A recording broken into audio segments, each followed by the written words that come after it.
નમસ્કાર વિદ્યાર્થી મિત્રો, પાછલા વર્ષની જેમ આ વર્ષે પણ એક ધમાકેદાર એન્ટ્રીની સાથે ધોરણ 10 માં અભ્યાસ કરતા દરેક વિદ્યાર્થીઓ મિત્ર માટે ગાગરમાં સાગર. સાંભળજો, ગાગરમાં સાગર એટલે કે આઈએમપી પ્રશ્નનો ખજાનો. ગુજરાતની કોઈ પણ શાળાની અંદર અભ્યાસ કરતો વિદ્યાર્થી જે પ્રથમ પરીક્ષાથી ચિંતિત છે, તો ચાલો આપણે ધોરણ 10 ના વિષય વિજ્ઞાન અને ટેકનોલોજીના પ્રથમ પરીક્ષાના દરેક આઈએમપી પ્રશ્નોની આપણે ઝડપથી અહીંયા એક વખત યાદી તૈયાર કરીએ. તો મિત્રો, માતૃભૂમિ વિદ્યા ભવનની અંદર આજના આ આઈએમપી પ્રશ્નોના ગાગરમાં સાગરની અંદર આપ સૌ કોઈ મિત્રોનું હૃદયથી હું આપ સૌ કોઈનો આભાર માનું છું. તો ચાલો આપણે સ્ટાર્ટ કરીએ. Chapter number 1. થોડુંક ઝૂમ કરીને અને દરેક અક્ષરોને ધ્યાનથી ઝીણવટભર્યા નિહાળજો. ચેપ્ટર નંબર 1 ની અંદર આટલા જ પ્રશ્નો આપણે કરીને જવાના છે. ફરીથી માત્ર આટલા જ પ્રશ્નોનો અભ્યાસ કરીને આપણે પરીક્ષા અંદર જવાનું છે. તો ફટાફટ નોટ ડાઉન કરજો.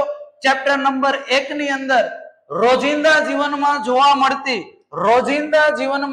મળતી રાસાયણિક પ્રક્રિયાઓ. ત્યારબાદ બીજો સવાલ, શ્વસન એ ઉષ્માક્ષેપક પ્રક્રિયા છે. શ્વસન એ ઉષ્માક્ષેપક પ્રક્રિયા છે, સમજાવો. મારો અવાજ કદાચ ક્લિયર આવતો હોય ને ન આવતો હોય તો બોર્ડ ઉપર લખેલા પ્રશ્નોને એક વખત નોટ ડાઉન જરૂરથી કરજો. કારણ કે આવનારા મહિનાની અંદર જે ધોરણ 10 ની પ્રથમ પરીક્ષા આવે છે મિત્રો, એ પ્રથમ પરીક્ષાના પેપર આપણે અહીંયા લીક કર્યું છે અને આ પેપરના દરેક પ્રશ્નો અહીંયા તમે બોર્ડ ઉપર નિહાળો છો. તો ચાલો મિત્રો, સવાલ નંબર 3 તરફ જઈએ. ઉષ્માક્ષેપક અને ઉષ્મા શોષક પ્રક્રિયાને સમજાવવાની છે. ઉષ્માક્ષેપક અને ઉષ્મા શોષક પ્રક્રિયાને સમજાવવાની છે. આ આપણે કર્યું ઉષ્મા શોષક અને જવા દઈએ તો એને કહેવાય ઉષ્મા ક્ષેપક. ચાલો બાળકો આગળ. 4 નંબરનો સવાલ લગભગ દરેક વિજ્ઞાનના શિક્ષકને ગમતો સવાલ અને એ પ્રથમ પરીક્ષામાં હોઈ શકે. નોટ ડાઉન કરો. અવક્ષેપણ પ્રક્રિયા એટલે શું, એના ઉદાહરણ પણ આપો. સવાલ નંબર 5.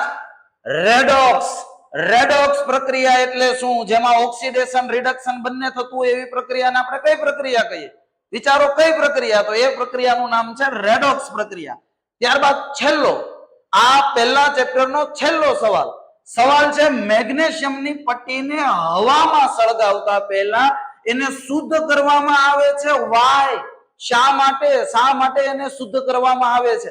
તો ચાલો બાળકો ઝડપથી આપણે ચેપ્ટર નંબર 2 અને ચેપ્ટર નંબર 2 નો સૌથી વધારે પૂછાતો બોર્ડની અંદર અથવા તો શાળા કક્ષાએ પૂછાતો અગત્યનો પ્રશ્ન, પીએચ માપક્રમ વિશે ટૂંક નોંધ લખો. ત્યારબાદ બીજો સવાલ, અને બીજો સવાલ ધ્યાનથી ઝૂમ કરીને જોજો. સવાલ નંબર 2. દાણાદાર ઝીંકની મંદ સલ્ફ્યુરિક એસિડ સાથેની પ્રક્રિયા. કયો ઝીંક? દાણાદાર ઝીંકની મંદ સલ્ફ્યુરિક એસિડ સાથેની પ્રક્રિયા. નેક્સ્ટ, પોપ એટલે POP, પ્લાસ્ટર ઓફ પેરિસ, સૌથી અગત્યનો સવાલ. નેક્સ્ટ, એક દૂધવાળો. યાદ રાખો, જ્યારે રવિવારે પરીક્ષા લીધી, જ્યારે ટ્યુશનમાં, જ્યારે સ્કૂલ વાળા સાહેબે પરીક્ષા લીધી, આ સવાલ દેખાતો હોય કે એક દૂધવાળો તાજા દૂધમાં શું કરે છે? નોટ ડાઉન કરજો, અગત્યનો પ્રશ્ન. નેક્સ્ટ, ધોવાના સોડાની બનાવટ. કયો સોડો ભાઈ? ધોવાના સોડાની બનાવટ. યાદ કરો, ધોવાનો સોડા નટુભાઈ કપડા ધોવે, યાદ કરો, Na2CO3 into 10 times H2O. ધોવા માટે શું જોઈએ ભાઈ? ધોવા માટે શું જોઈએ? પાણી. નેક્સ્ટ આગળ, તટસ્થીકરણ પ્રક્રિયા સમજાવો. 3 માર્કની અંદર પૂછાય. નેક્સ્ટ, દહીં જેવા ખાટા પદાર્થોને તાંબા કે પિત્તળના વાસણમાં શા માટે રાખવામાં આવતા નથી?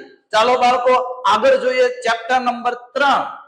એલા ભાઈ, ચેપ્ટર નંબર 3 શું નામ છે તારું? ચેપ્ટર નંબર 3 નું નામ છે ધાતુડી અને અધાતુડી. તો ચાલો આ ચેપ્ટરમાં આપણે આઈએમપી પ્રશ્નોની આગળ વાત કરીએ.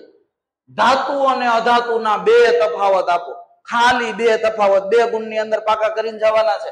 નેક્સ્ટ, શા માટે સોડિયમને, એટલે કઈ ધાતુને ભાઈ? સોડિયમને કેરોસીનમાં રાખવામાં આવે. શા માટે સોડિયમને કેરોસીનમાં રાખવામાં આવે? નેક્સ્ટ, આયનીય સંયોજનોના, કેવા? આયનીય સંયોજનોના સામાન્ય ગુણધર્મને જણાવો. એલા ભાઈ જાગો છો ને? મોસ્ટ ઇમ્પોર્ટન્ટ સવાલ. નેક્સ્ટ, તફાવત લખો. તફાવત શેનો સાહેબ તફાવત? તો કે કેલ્સિનેશન અને ભુંજન, આ બંને વચ્ચેનો તફાવત. ચાલો નેક્સ્ટ, ઉભયગુણી ઓક્સાઇડ એટલે શું? ઉદાહરણ આપો. કયો ઓક્સાઇડ? ઉભયગુણી ઓક્સાઇડ.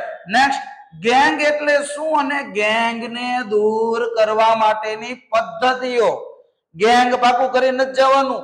ગેંગને દૂર કરવા માટેની પદ્ધતિઓ પણ આપણે ભણવાની છે આઈએમપી પ્રશ્નોમાં. ચાલો હવે પહેલી એક્ઝામ ની અંદર ચોથું ચેપ્ટર નથી આવવાનું. નેક્સ્ટ, સીધું પાંચમું જૈવિક ક્રિયા. ઓકે, ચાલો જૈવિક ક્રિયા. ગુલાબી સાડી, ગુલાબી કલરના રંગ દેખાય છે ને? ફટાફટ પહેલો, મનુષ્યનું ઉત્સર્જન તંત્ર જણાવો. બીજો, માનવ હૃદય એટલે કોનું હૃદય? માનવ હૃદયની વિશે ટૂંક નોંધ લખો. મૂત્રપિંડ નલિકા વિશે જણાવો. આગળ, પોષણ એટલે શું અને અમીબા. કોની બા? અમીબા. અમીબામાં પોષણ સમજાવો. નેક્સ્ટ, પાચન તંત્ર વિશે જણાવો. નેક્સ્ટ, વનસ્પતિમાં વહન વિશે જણાવો. નેક્સ્ટ, તફાવત લખો. કર્ણકો અને શેપકો, જારક શ્વસન અને અજારક શ્વસન. અહીંયા એક સાથે બે તફાવત આપણે જોઈન્ટ કર્યા છે. આગળ, પ્રકાશ સંશ્લેષણનું સમીકરણ લખવાનું છે. યાદ રાખજો, કાગળમાં કાપલું લઈ જવું એના કરતા પાકું કરી લેવું કે પ્રકાશ સંશ્લેષણનું સમીકરણ. આગળ, આકૃતિ આપશે. આકૃતિ આપશે અને આકૃતિમાં તમને એમ કે આ એ છે, આ બી છે, આ સી છે, તો એ બી અને સી ના નામ કરો. બરાબર. ચાલો નેક્સ્ટ, આગળ, નિયંત્રણ અને સંકલન. નિયંત્રણ અને સંકલન ચેપ્ટર શરૂ કરતા પહેલા આપણે આપણી વચ્ચે અહીંયા ઉપસ્થિત છે કે જેને હમણાં જ પ્રથમ પરીક્ષાના આઈએમપી પ્રશ્નોનો વિડીયો શેર કર્યો છે. તો આપણી સાથે અહીંયા ગણિત વિષયના સર જુગલ સર ઉપસ્થિત છે. તો એ મને રસ્તામાં એક પ્રશ્ન પૂછતો હતો. સાહેબ મને એવું પૂછતા હતા કે સર આ બધું જે આઈએમપી પ્રશ્નો છે એ આપણે સાહેબને જ પૂછે કે સાહેબ મને શું કહેવા ઈચ્છતા હતા? હા સાહેબ, હું એ જ કહેવાનો હતો. આભાર સાહેબ પહેલા તો તમારો કે તમે જે આઈએમપી નો વરસાદ કર્યો, બરોબર?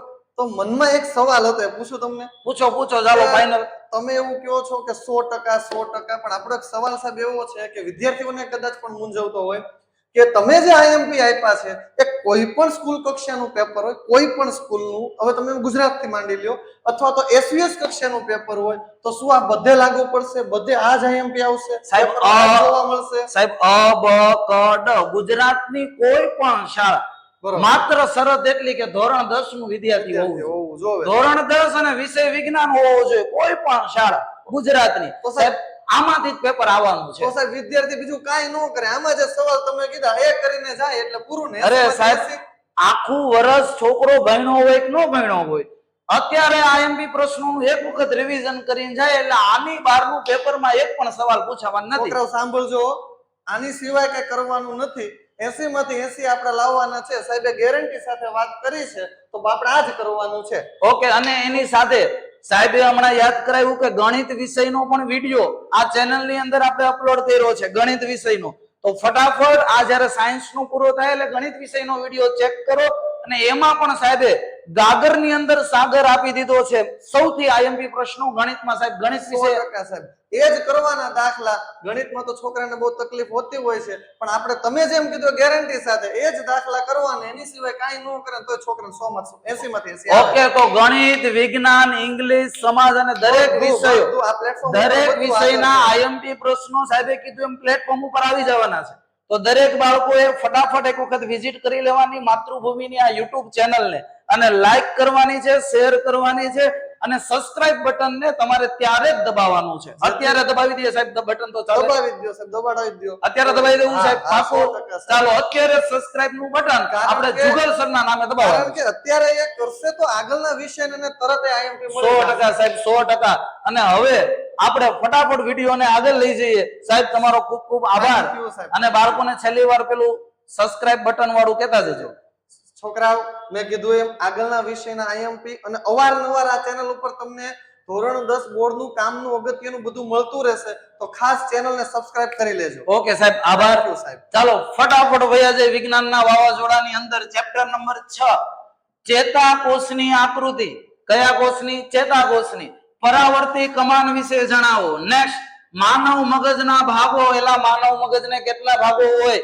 અગ્ર મગજ, મધ્ય મગજ ને પશ્વ મગજ. આ જે આઈએમપી પ્રશ્ન છે એ અહીંયા લખેલો છે. આગળ, આવર્તન એટલે શું? વનસ્પતિમાં અંતઃસ્ત્રાવો જણાવો અને મનુષ્ય કેમ બાકી રહી જાય? તો કે મનુષ્યમાં પણ અંતઃસ્ત્રાવો જણાવો. ચાલો બાળકો નેક્સ્ટ આગળ, એલા સજીવો કેવી રીતે પ્રજનન કરે? પ્રથમ પરીક્ષામાં નથી, ભલે કરતા પ્રજનન. ચાલો નેક્સ્ટ આગળ, ચેપ્ટર નંબર 8 આનુવંશિકતા. પ્રથમ પરીક્ષામાં નથી. ચાલો નેક્સ્ટ આગળ, ચેપ્ટર નંબર 9 પ્રકાશ, પરાવર્તન અને વક્રીભવન. ચાલો સૌથી આઈએમપી પ્રશ્ન અને અવારનવાર છોકરાઓને અઘરો પડતો આ ચેપ્ટર. વયાવો ચાલો અહીંયા માત્ર આટલું કરીને જવાનું છે. અંતર્ગોળ અને બહિર્ગોળ. બાળકો અંતર્ગોળ અને બહિર્ગોળ અરીસાની આકૃતિ વાંચીને જાવી.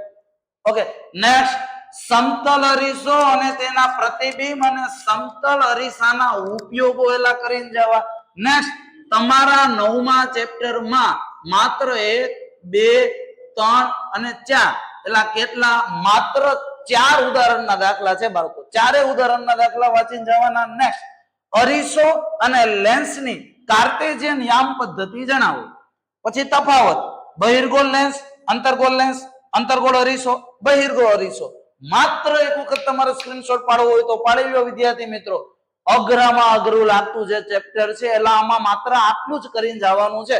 સરવાળે 6 સવાલ તમને આપ્યા છે, એની સિવાય 7મો કરીને જવાનું નથી. કેમ? તો કે સાહેબે ના પાડી એટલે કરવાનું થતો નથી. નેક્સ્ટ આગળ જાય, ચેપ્ટર નંબર 10 કોની આંખ? એલા માનવ આંખ. તો ચાલો માનવ આંખમાં જુઓ. માનવ આંખની આકૃતિ અને માનવના આંખના જે 9 ભાગો છે. કેટલા ભાગો લખવા પડશે ફરજિયાત? 9 ભાગો છે, એને પાકા કરવા. કેમ? એક હારે 9 ન પૂછાય ભાઈ, પણ કોઈ 3 ના સ્પેસિફિક નામ આપી દે તો સાહેબ ઈ તો અમે કર્યા જ નથી, ધંધો ગોટે ચડી જાય. બરાબર, તો એના કરતા બધા કરી જવા. લઘુ દ્રષ્ટિની ખામી, ગુરુ દ્રષ્ટિની ખામી, મેઘ ધનુષ્યનું નિર્માણ. એટલે કાચનું પ્રિઝમ હોય, કાચનું પ્રિઝમ એમાં શ્વેત પ્રકાશને નાખો તો શ્વેત પ્રકાશ ભાંગી જાય. જાની, વાલી, પીનારા 7 રંગોમાં વિભાજન થઈ જાય. નેક્સ્ટ, આંખની સમાવેશ ક્ષમતા, દૂર બિંદુ, નજીક બિંદુ, મોતિયો, ટિંડલ અસર. આ મોસ્ટ આઈએમપી આ ચેપ્ટરના સવાલ. આગળ, તારાઓ ટમટમે. સાંભળજો, કોના? તારાઓ. તારાઓ ટમટમે, મારાઓ નો ટમટમે. એટલે મારાઓ નહીં, કોણ? ગ્રહો. કેમ ગયા ગ્રહો? મારા દીકરા ગ્રહો. ગ્રહો ટમટમતા નથી. નેક્સ્ટ આગળ, સૂર્યોદય અને સૂર્યાસ્ત અનુક્રમે 2 મિનિટ વહેલો અને સૂર્યાસ્ત 2 મિનિટ મોડો શા માટે થાય? નેક્સ્ટ આગળ, એલા કોઈ ભયજનક પ્રકાશ એટલે કે કોઈ એવી ડેન્જર જગ્યા હોય જ્યાં ખતરો હોય, તકલીફ થવાની હોય, ઈ ડેન્જર જગ્યામાં લાલ રંગની વસ્તુ કેમ મૂકેલી હોય? તો લાલ રંગ શા માટે ભયદર્શક સિગ્નલોમાં હોય? આ પ્રશ્નને વાંચીને જવાનું છે. અને નેક્સ્ટ આગળ, હાલો વિદ્યુત, એને કરી દો બાય બાય, કેમ કે પ્રથમ એક્ઝામમાં વિદ્યુત નથી. નેક્સ્ટ, વિદ્યુત પ્રવાહની ચુ એટલે ચુંબકીય અસર નથી. હાલો ટાટા બાય બાય. આગળ, આપણું પર્યાવરણ. કોનું બાળકો? આપણું. અને છેલ્લું ગ્રીન પર્યાવરણ કેવું હોય બેટા? લીલું. બરાબર, એટલે લીલા પેન થી લખ્યું છે. ચાલો જો, આહાર ઝાડ. એલા કઈ ઝાડ? એટલે આને તો લોહી પીધું. કઈ ઝાડ? આહાર ઝાડ. બીજું ઓઝોન. ત્રીજું નિવસન તંત્રમાં ઉર્જાનું વહન. કોનું વહન? ઉર્જાનું. આગળ, જૈવ વિઘટનીય અને અવિઘટનીય કચરો કોને કહેવાય? એટલે હું તને એમ કહું કે જમીનમાં ખાડો કરીને તને નાખ દઉં, તને નહીં, પ્લાસ્ટિક ને નાખ દઉં, તો શું વર્ષો પછી બહાર પ્લાસ્ટિક ને કાઢ તો એવું ને એવું રહે? આ સાહેબ એવું ને એવું રહે. તો પ્લાસ્ટિક કેવો કચરો કહેવાય? એટલે અવિઘટનીય કચરો. પણ કોઈ સડેલી શાકભાજી હોય, વનસ્પતિ હોય, એને જમીનમાં નાખ દે અને થોડાક દિવસો પછી એને બહાર કાઢીએ તો એ હાથમાં જડે? એલા નો જડે, એનું વિઘટન થઈ જાય. તો એને કેવો કચરો કહેવાય? જૈવ વિઘટનીય. અને છેલ્લો 3 પોઈન્ટ છે, ઉત્પાદકો, ઉપભોગીઓ અને વિઘટકો. ઓકે, આટલું આપણે પહેલી એક્ઝામમાં કરીને જવાનું છે. કેમ? સવાલ થાય કેમ સાહેબ પહેલી એક્ઝામમાં કરીને જવાનું? ભાઈ જો 80 ગુણમાંથી 80 ગુણ પ્રાપ્ત કરવા હોય તો આની સિવાય બીજું ક્યાંય ફોર્સ કરવાની જરૂર નથી, કશી વસ્તુ વાંચવાની જરૂર નથી. તો બાળકો, હું આશા રાખું આટલા બધા સમય સુધી તમે વિડીયો કદાચ જોયો હોય, અને જોવો જ પડે કેમ કે હવે રેલો આવી ગયો. તો કદાચ વિડીયો જોયો હોય તો આ બધા જે પ્રશ્નો છે જો તમને ગમતા હોય તો આ પ્રશ્નો તમે તમારા મિત્રો સાથે શેર કરો. એ પણ 10મામાં અભ્યાસ કરે છે, એને પણ તને રિસેસમાં ભાગ ખવડાવ્યો, નાસ્તો કરાવ્યો, 10 રૂપિયા વાપરવા માટે આપ્યા, તો મિત્રો સાથે શેર કરો. અને દરેક ધોરણ 10 ના બાળકો જે વિજ્ઞાન વિષય માટે ચિંતિત હોય એને કે હવે બિંદાસ થઈ જાવ, હવે ક્યાંય ચિંતા કરવાની જરૂર છે નહીં. માત્ર આટલા પ્રશ્નો અને લંકાની ગેરંટીની ચોટ ઉપર કહું છું કે આની સિવાય આપણે બીજું કંઈ વાંચવાનું નથી. તો ફરી આપણે પાછા મળીશું દ્વિતીય પરીક્ષા આગળના જે આઈએમપી પ્રશ્નો છે એ વિડીયોની સાથે. તો આપ સૌ કોઈનું હું માતૃભૂમિ વિદ્યા ભવન થકી ખૂબ હૃદયથી આભાર માનું છું. ભવિષ્યમાં તમે ખૂબ જ સફળ થાવ. તમારા 5 મહિના પછી 4 મહિના પછી આવનારી જે બોર્ડની પરીક્ષા છે એમાં ભવ્યથી ભવ્ય રિઝલ્ટ મેળવો એવી શુભકામના. Thank you. હવે